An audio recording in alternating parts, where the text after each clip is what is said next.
जय हिंद दोस्तों, आप लोगों का हमारे यूट्यूब चैनल पर स्वागत है। आशा करते हैं आप लोग स्वस्थ होंगे और आप लोगों की पढ़ाई अच्छे तरीके से चल रही होगी।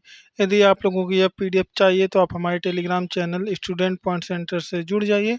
वहाँ पर सारी पीडीएफ अवेलेबल रहती है। वहाँ से आप लोग इस सारी पीडीएफ को प्राप्त करके अपनी तैयारी को मजबूत बना सकते हैं।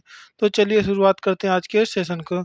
शुरुआत करने से पहले आप लोगों को बता दें कि यदि आप लोग हमारे चैनल को सब्सक्राइब नहीं किए हैं तो हमारे चैनल को सब्सक्राइब कर लीजिए और बेल आइकन को दबा लीजिए ताकि हम जितने भी वीडियो अपलोड करें आप लोगों के पास तुरंत पहुंच जाएं।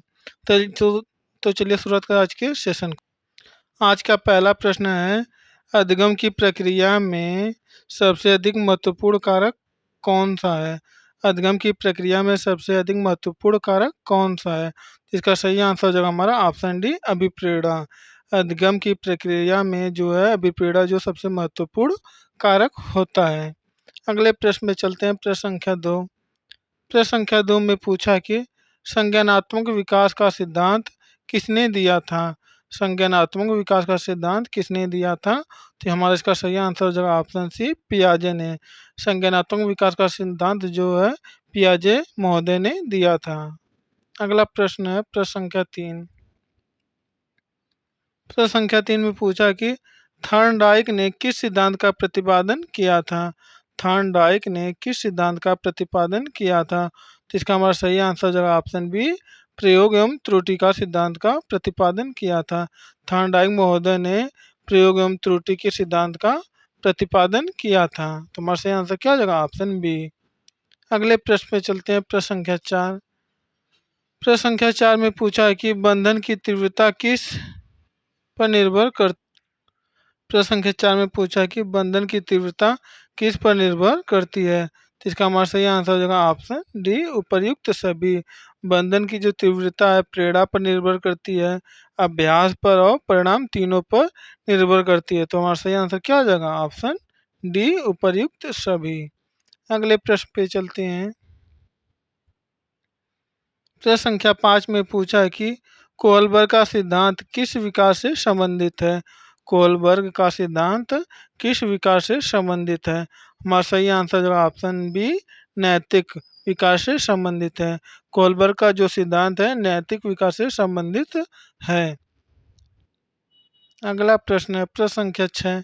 प्रश्न संख्या छः में पूछा कि जोन ऑफ प्रॉक्सिमल डेवलपमेंट का सिद्धांत किसने दिया था?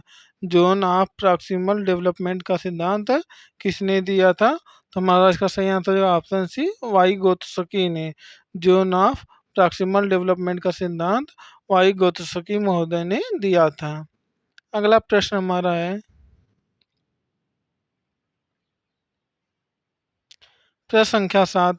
प्रश्न संख्या सात में पूछा कि अधिगम का समाजनिष्ठ सिद्धांत किस मनोवैज्ञानिक ने से संबंधित है? अधिगम का समाजनिष्ठ सिद्धांत किस मनोविज्ञान से संबंधित है? तो इसका सही आंसर जो हमारा वाइगोत्स्की। अधिगम का समाजनिष्ठ सिद्धांत किस मनोवैज्ञानिक से संबंधित है? इसका सही हमारा आंसर क्या जगह? Vygotsky. Option A is the correct answer. अगले प्रश्न में चलते हैं। प्रश्न संख्या आठ। प्रश्न संख्या आठ में पूछा है कि थॉर्नडाइक के अनुसार प्रभाव का नियम क्या दर्शाता है? थॉर्नडाइक के अनुसार प्रभाव का नियम क्या दर्शाता है? तो इसका सही आंसर जो हमारा ऑप्शन बी, परिणाम की भूमिका। थॉर्नडाइक के अनुसार प्रभाव का नियम जो है परिणाम की भूमिका को दर्शाता है। तो हमारा सही आंसर क्या हो जाएगा? Option B. अगले प्रश्न में चलते हैं। प्रश्न संख्या 10 में पूछा है कि निम्न में से कौन सा बाल विकास का सिद्धांत व्यवहारवाद से संबंधित नहीं है? निम्न में से कौन सा बाल विकास का सिद्धांत व्यवहारवाद से संबंधित नहीं है? तो इसका सही आंसर जो हमारा ऑप्शन सी, पियाजे का संज्ञानात्मक विकास। पियाजे का जो संज्ञानात्मक विकास है बाल विकास के सिद्धांत का व्यवहारवाद से संबंधित नहीं है। अगले प्रश्न में चलते हैं। प्रश्न संख्या 10। प्रश्न संख्या 10 में पूछा कि बालक की पहली पाठशाला मानी जाती है। बालक की पहली पाठशाला क्या मानी जाती है? इसका सही आंसर होगा ऑप्शन सी, घर। बालक की पहली पाठशाला घर होती है। अगले प्रश्न पे चलते हैं। प्रश्न संख्या 11। प्रश्न संख्या 11 में पूछा है कि बालक की बालक की सक्रिय भागीदारी किस अधिगम सिद्धांत पर बल देती है? बालक की सक्रिय भागीदारी किस अधिगम सिद्धांत पर बल देती है? इसका सही आंसर जो हमारा ऑप्शन सी रचनात्मक अधिगम पर बल देती है। अगला प्रश्न है प्रश्न संख्या 12। प्रश्न संख्या 12 में पूछा कि बुद्धि परीक्षण का आरंभ सबसे पहले किसने किया था? बुद्धि परीक्षण का प्रारंभ किसने सबसे पहले किया था? तो इसका सही आंसर जो हमारा ऑप्शन है बीने और साइमन ने। बीने और साइमन ने सबसे पहले बुद्धि परीक्षण का आरंभ किया था। अगला प्रश्न है प्रश्न संख्या 13। प्रश्न संख्या 13 में हमारा पूछा है कि किस सिद्धांत के अनुसार बच्चे अपने अनुभव से सीखते हैं? किस सिद्धांत के अनुसार बच्चे अपने अनुभव से सीखते हैं? तो इसका सही आंसर जो हमारा ऑप्शन बी रचनावाद से है। रचनावाद सिद्धांत के अनुसार बच्चे अपने अनुभव से सीखते हैं। तो हमारा सही आंसर क्या हो जाएगा? ऑप्शन बी रचनावाद। अगले प्रश्न में चलते हैं प्रश्न संख्या 14। प्रश्न संख्या 14 में पूछा कि बाल मनोविज्ञान का मुख्य उद्देश्य क्या है? बाल मनोविज्ञान का मुख्य उद्देश्य क्या है? तो इसका सही आंसर जो हमारा ऑप्शन सी समग्र विकास। बाल मनोविज्ञान का मुख्य उद्देश्य होता है कि बालक का समग्र विकास किया जाना चाहिए। बालक का यदि समग्र विकास किया जाता है तो उसे हम लोग किस नाम से जानते हैं? बाल मनोविज्ञान नाम से जानते हैं। अगला प्रश्न है प्रश्न संख्या 15। प्रश्न संख्या 15 में पूछा है कि सीखने की क्रिया में बाधा का मुख्य कारण क्या है? सीखने की क्रिया में बाधा का मुख्य कारण क्या है? इसका सही आंसर है हमारा उपर्युक्त सभी। बालक की क्षमता, शिक्षक का व्यवहार और पढ़ाई का वातावरण, ये तीनों जो हैं सीखने की प्रक्रिया में बाधक के रूप में कारण बन सकते हैं। अगला प्रश्न हमारा है प्रश्न संख्या 16। प्रश्न संख्या 16 में पूछा कि एक बुद्धिमान विद्यार्थी की पहचान क्या होती है? एक बुद्धिमान विद्यार्थी की पहचान क्या होती है? तो इसका सही आंसर जो हमारा ऑप्शन बी पूछना है। एक बुद्धिमान विद्यार्थी की पहचान होती है कि वह अपनी समस्याओं को अध्यापकों से पूछता है। तो हमारा सही आंसर क्या आ जाएगा? ऑप्शन बी पूछना। प्रश्न संख्या 17 में पूछा है कि समायोजन किस विकास से संबंधित है? समायोजन किस विकास से संबंधित है? तो इसका सही आंसर जो हमारा ऑप्शन है सामाजिक विकास से संबंधित है। समायोजन जो है सामाजिक विकास से संबंधित होता है। अगला प्रश्न है प्रश्न संख्या 18। प्रश्न संख्या 18 में पूछा है कि बालकों में सामाजिक गुणों का विकास किसके द्वारा अधिक होता है? बालकों में सामाजिक गुणों का विकास किसके द्वारा अधिक होता है? तो इसका सही आंसर जो हमारा ऑप्शन है खेल कूद द्वारा। बालकों में सामाजिक गुणों का विकास सबसे अधिक खेल द्वारा होता है। अगला प्रश्न है प्रश्न संख्या 19। प्रश्न संख्या 19 में पूछा है कि मास्लो की आवश्यकता सिद्धांत किस पर बल देता है? मास्लो की आवश्यकता सिद्धांत किस पर बल देता है? तो इसका सही आंसर यहाँ हो जाएगा हमारा ऑप्शन बी प्रेरणा पर। मास्लो की आवश्यकता सिद्धांत जो है प्रेरणा पर बल देता है। अगला प्रश्न है प्रश्न संख्या 20। प्रश्न संख्या 20 में पूछा है कि कौन सा कथन सही है? निम्नलिखित में से कौन सा कथन सही है? तो हमारा सही आंसर क्या हो जाएगा? ऑप्शन बी बालक स्वतः सीखता है, जो यह कथन है सही है। अगला प्रश्न है प्रश्न संख्या 21। प्रश्न संख्या 21 में पूछा है कि निम्न में से कौन बुद्धि का तरल घटक है? निम्न में से कौन बुद्धि का तरल घटक है? इसका सही आंसर ऑप्शन सी तार्किक चिंतन। अगला प्रश्न है प्रश्न संख्या 22। प्रश्न संख्या 22 में पूछा है कि इसके फोल्डिंग शब्द किस सिद्धांत से संबंधित है? इसके फोल्डिंग शब्द किस सिद्धांत से संबंधित है? इसका सही आंसर जो हमारा ऑप्शन सी ब्रूनर का अधिगम सिद्धांत से संबंधित है। इसके फोल्डिंग जो है ब्रूनर का अधिगम सिद्धांत से संबंधित है। अगला प्रश्न है प्रश्न संख्या 23। प्रश्न संख्या 23 में पूछा है कि किशोरावस्था में सबसे प्रमुख परिवर्तन कौन सा होता है? किशोरावस्था में सबसे प्रमुख परिवर्तन कौन सा होता है? इसका सही आंसर है हमारा ऑप्शन सी हार्मोनल। अगला प्रश्न है प्रश्न संख्या 24 में पूछा है कि बच्चों में सक्रिय अन्वेषण की प्रवृत्ति किस आयु में सबसे अधिक होती है। बच्चों में सक्रिय अन्वेषण की प्रवृत्ति किस आयु में सबसे अधिक होती है। इसका सही आंसर जो ऑप्शन बी 2 से 7 वर्ष में होती है। अगला प्रश्न है प्रश्न संख्या 25। प्रश्न संख्या 25 में पूछा है कि पियाजे के अनुसार मूर्त संक्रियात्मक अवस्था में बच्चा क्या करता है। पियाजे के अनुसार मूर्त संक्रियात्मक अवस्था में बच्चा क्या करता है। तो इसका सही आंसर जो है हमारा ऑप्शन बी ठोस वस्तुओं पर तर्क करता है। हमारा सही आंसर क्या है ऑप्शन बी। अगला प्रश्न है प्रश्न संख्या 26। प्रश्न संख्या 26 में पूछा है कि प्रेरणा का सर्वाधिक प्रभाव किस पर पड़ता है। प्रेरणा का सर्वाधिक प्रभाव किस पर पड़ता है। तो इसका सही आंसर हो जाएगा हमारा ऑप्शन सी अधिगम पर। प्रेरणा का जो सर्वाधिक प्रभाव जो है अधिगम पर पड़ता है। प्रश्न संख्या 27 में पूछा है कि बालक समाज का निर्माता होता है, यह कथन किसका है। बालक समाज का निर्माता होता है, यह कथन किसका है। तो हमारा सही आंसर क्या हो जाएगा ऑप्शन सी डी यू जो है बालक समाज का निर्माता होता है, यह कथन किसने कहा है। तो डी यू ने कहा है। अगला प्रश्न है प्रश्न संख्या 28। प्रश्न संख्या 28 में पूछा है कि अधिगम में फीडबैक का मुख्य उद्देश्य क्या होता है। अधिगम में फीडबैक का मुख्य उद्देश्य क्या होता है। तो इसका सही आंसर हो जाएगा हमारा ऑप्शन सी सुधार हेतु जानकारी देना। अधिगम में फीडबैक का मुख्य उद्देश्य होता है कि सुधार हेतु जानकारी देना। अगला प्रश्न है प्रश्न संख्या 29। प्रश्न संख्या 29 में पूछा है कि शिक्षा मनोविज्ञान मुख्यतः किसका अध्ययन करता है। शिक्षा मनोविज्ञान मुख्यतः किसका अध्ययन करता है। तो इसका सही आंसर हो जाएगा हमारा ऑप्शन बी बच्चों के व्यवहार का अध्ययन करता है। शिक्षा मनोविज्ञान जो है बच्चों के व्यवहार का अध्ययन करता है। तो हमारा सही आंसर क्या हो जाएगा ऑप्शन बी। प्रश्न संख्या 30 में पूछा है कि बच्चों में आत्मसम्मान की भावना कैसे विकसित होती है। बच्चों में आत्मसम्मान की भावना कैसे विकसित होती है। तो इसका सही आंसर हो जाएगा हमारा ऑप्शन बी प्रशंसा द्वारा। बच्चों में आत्मसम्मान की भावना जो है प्रशंसा द्वारा विकसित होती है। अगला प्रश्न है प्रश्न संख्या 31। प्रश्न संख्या 31 में पूछा है कि अधिगम अक्षमता से पीड़ित बच्चा कैसा होता है।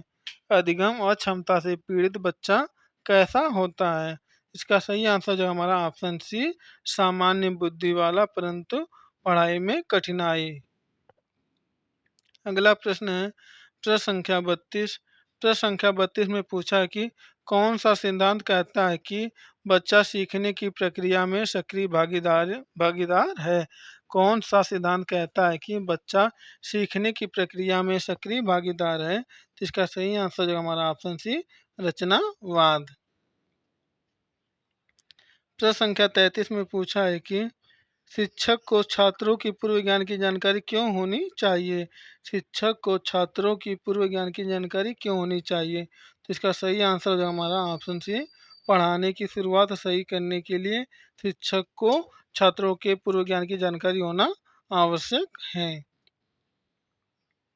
प्रश्न संख्या 34 में पूछा है कि विकास एक क्या है।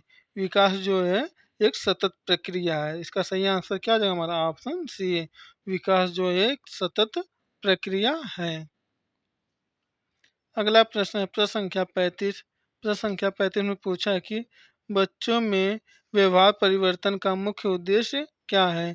बच्चों में व्यवहार परिवर्तन का मुख्य उद्देश्य क्या होता है। तो इसका सही आंसर जो है हमारा ऑप्शन डी अधिगम। बच्चों में व्यवहार परिवर्तन का मुख्य क्या होता है उसका अर्थ होता है अधिगम होता है। प्रश्न संख्या 36 में पूछा है एगो बच्चे का पहला सामाजिक समूह होता है। बच्चे का पहला सामाजिक समूह क्या होता है। इसका सही आंसर जो हमारा ऑप्शन सी परिवार। बच्चे का पहला सामाजिक समूह जो होता है उसका परिवार होता है। अगला प्रश्न है प्रश्न संख्या 37। प्रश्न संख्या 37 में पूछा है कि सृजनात्मकता किस प्रकार की योग्यता है। सृजनात्मकता किस प्रकार की योग्यता है। तो इसका सही आंसर हो जाएगा हमारा ऑप्शन सी, संज्ञानात्मक। सृजनात्मकता जो है संज्ञानात्मक प्रकार की योग्यता है। अगला प्रश्न है प्रश्न संख्या 38। प्रश्न संख्या 38 में पूछा है कि नकल करना किस सिद्धांत का उदाहरण है। नकल करना किस सिद्धांत का उदाहरण है, तो इसका सही आंसर जो ऑप्शन ए, अनुकरण सिद्धांत। नकल करना जो सिद्धांत है अनुकरण सिद्धांत पर आधारित है। प्रश्न संख्या 39 में पूछा है कि किस स्थिति में बच्चा सबसे अच्छा सीखता है। किस स्थिति में बच्चा सबसे अच्छा सीखता है, तो इसका सही आंसर जो है हमारा ऑप्शन बी, खुलकर सोचने की स्वतंत्रता में। खुलकर सोचने की स्वतंत्रता में जो बच्चा होता है सबसे अच्छा सीखता है। अगला प्रश्न है प्रश्न संख्या 40। प्रश्न संख्या 40 में पूछा है कि किस अवस्था में मैं और दूसरे के बीच का भेद स्पष्ट होने लगता है। किस अवस्था में मैं और दूसरे के बीच का भेद स्पष्ट होने लगता है, तो इसका सही आंसर जो हमारा ऑप्शन बी, बाल्यावस्था में। बाल्यावस्था में मैं और दूसरे के बीच का भेदभाव स्पष्ट होने लगता है। अगला प्रश्न है प्रश्न संख्या 41।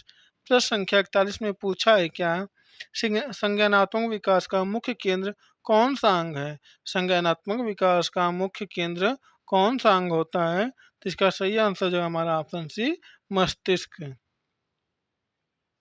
प्रश्न संख्या 42 में पूछा है कि विशेष आवश्यकता वाले बच्चों के लिए कौन सी विधि उपयुक्त है। विशेष आवश्यकता वाले बच्चों के लिए कौन सी विधि उपयुक्त होती है, तो इसका सही आंसर जो हमारा ऑप्शन सी, समावेशी शिक्षण। विशेष आवश्यकता वाले बच्चों के लिए समावेशी शिक्षण विधि जो है सबसे अधिक उपयुक्त है।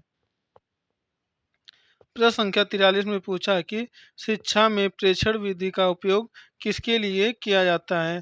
शिक्षा में प्रेक्षण विधि का उपयोग किसके लिए किया जाता है, तो इसका सही आंसर जो हमारा ऑप्शन बी, उनके व्यवहार को समझने के लिए। शिक्षा में प्रेक्षण विधि का उपयोग बच्चों के व्यवहार को समझने के लिए किया जाता है। अगला प्रश्न हमारा है प्रश्न संख्या 44। प्रश्न संख्या 44 में पूछा है कि बुद्धि लब्धि आईक्यू की गणना किस सूत्र से की जाती है। बुद्धि लब्धि आईक्यू की गणना किस सूत्र से की जाती है, तो इसका सही आंसर हो जाएगा हमारा ऑप्शन सी, मानसिक आयु बट्टे में वास्तविक आयु गुणे में 100। आईक्यू बराबर हमारा होता है मानसिक आयु, मानसिक आयु बट्टे में वास्तविक आयु गुणे में 100। ये हमारा क्या होता है, आईक्यू मापने का फार्मूला होता है। अगले प्रश्न में चलते हैं प्रश्न संख्या 45। प्रश्न संख्या 45 में पूछा है कि समावेशी शिक्षा का मुख्य उद्देश्य क्या है। समावेशी शिक्षा का मुख्य उद्देश्य क्या है, तो इसका सही आंसर हो जाएगा हमारा ऑप्शन सी, सभी बच्चों को समान अवसर प्रदान करना। समावेशी शिक्षा का मुख्य उद्देश्य होता है कि सभी बच्चों को समान अवसर प्रदान करना होता है। अगला प्रश्न है प्रश्न संख्या 46। प्रश्न संख्या 46 में पूछा है कि कोहलबर्ग ने नैतिक विकास को कितने स्तरों में विभाजित किया है। कोहलबर्ग ने नैतिक विकास को कितने स्तरों में विभाजित किया है, तो इसका सही आंसर हो जाएगा हमारा ऑप्शन बी, 3 स्तरों में। कोहलबर्ग ने नैतिक विकास को 3 स्तरों में विभाजित किया है। अगला प्रश्न है प्रश्न संख्या 47। इसमें पूछा है कि निम्न में से कौन अधिगम का सिद्धांत नहीं है। निम्न में से कौन अधिगम का सिद्धांत नहीं है, तो इसका सही आंसर जो ऑप्शन सी, प्रेरणा। प्रेरणा जो है अधिगम का सिद्धांत नहीं है। अगला प्रश्न है प्रश्न संख्या 48। प्रश्न संख्या 48 में पूछा है कि किशोरों में विद्रोही व्यवहार का कारण क्या हो सकता है। किशोरों में विद्रोही व्यवहार का कारण क्या हो सकता है, तो इसका सही आंसर हो जाएगा हमारा ऑप्शन ए, हार्मोनल परिवर्तन। हार्मोनल परिवर्तन के कारण किशोरों में विद्रोही व्यवहार का गुण विकसित हो जाता है। अगला प्रश्न है प्रश्न संख्या 49। प्रश्न संख्या 49 में पूछा है कि निम्न में से कौन सीखने की बाधा नहीं है। निम्न में से कौन सीखने की बाधा नहीं है, इसका सही आंसर जो हमारा ऑप्शन से, उत्सुकता। उत्सुकता जो है सीखने में बाधा नहीं होता है। अगला प्रश्न है प्रश्न संख्या 50। ये आज का हमारा आखिरी प्रश्न है। इसमें पूछा है कि बच्चे की अभिव्यक्ति अभिव्यक्ति क्षमता का विकास किसके माध्यम से होता है? बच्चे की अभिव्यक्ति क्षमता का विकास किसके माध्यम से होता है? तो इसका सही आंसर जो है हमारा ऑप्शन बी, संवाद और चर्चा के द्वारा होता है। तो दोस्तों आज के लिए बस इतना ही। बाकी की वीडियो पढ़ने के लिए आप हमारे चैनल को सब्सक्राइब कीजिए और वीडियो को लाइक कीजिए और वीडियो को ज़्यादा से ज़्यादा शेयर कीजिए। यदि आप लोगों को यह पीडीएफ चाहिए तो आप हमारे Telegram channel student point centre से जुड़ जाइए, या तो आप इस वीडियो के डिस्क्रिप्शन में हम लिंक दे देंगे, वहाँ से भी आप हमारे टेलीग्राम चैनल से जुड़कर यह पीडीएफ को प्राप्त करके अपनी तैयारी को मजबूत बना सकते हैं। तो दोस्तों आज के लिए इतना ही। बाकी की वीडियो देखने के लिए हमारे चैनल को ज़रूर से सब्सक्राइब कीजिए। जय हिंद, जय भारत।